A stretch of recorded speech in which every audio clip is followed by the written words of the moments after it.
Today we're going to do a little discussion on the clutch of the 2003 Acura CL Type S to be ran in the 2018 Chumpcar Endurance Series. So what we found when we pulled the V6 and the manual transmission apart, we found this flywheel, this clutch disc, and this pressure plate. Now the car had right at 200,000 miles on it, and you can see from the thickness and everything about this that this cannot be that old.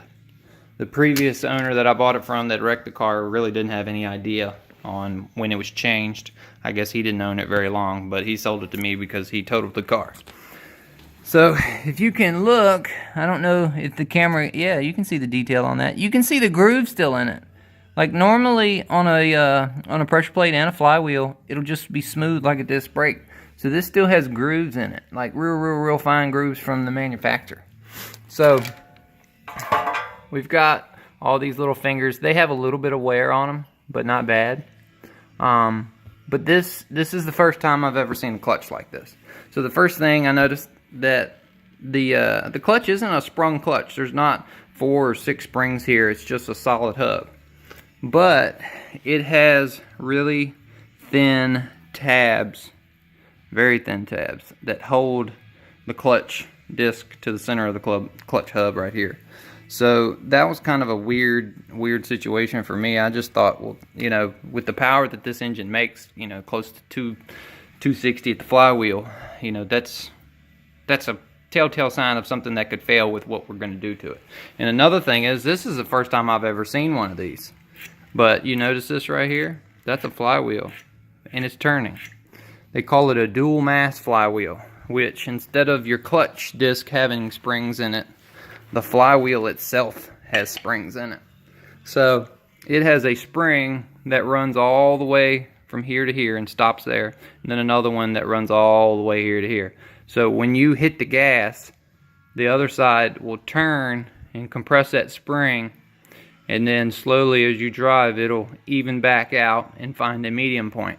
So I felt like with hard shifts, this thing's going to really torque hard, and those springs are going to be working their ass off their entire life. So to me, what happens if the spring fails? Then this whole thing becomes unbalanced. So what we've got, God, and it's awful heavy. It's like 32 pounds or something like that. There's a torque spec on it that says there's not supposed to be no more movement than 2 teeth. So you've got this tooth here to this tooth here, and it's right, falls right in line with the specifications of what it's supposed to be from the factory. And it's very clean. You can see the center bearing here, that was clean. There's a little bit of heat marks there. But I think this was a new clutch kit. But to be raced in endurance racing, I don't think this is going to be a good design to withstand hard downshifts and hard accelerating and 12 and 14, 16, 18, 24 hours of racing. So we are going to go back with a solid single mass flywheel with a clutch disc that has springs in it instead of this strange flywheel. I saw some videos online of Volkswagens.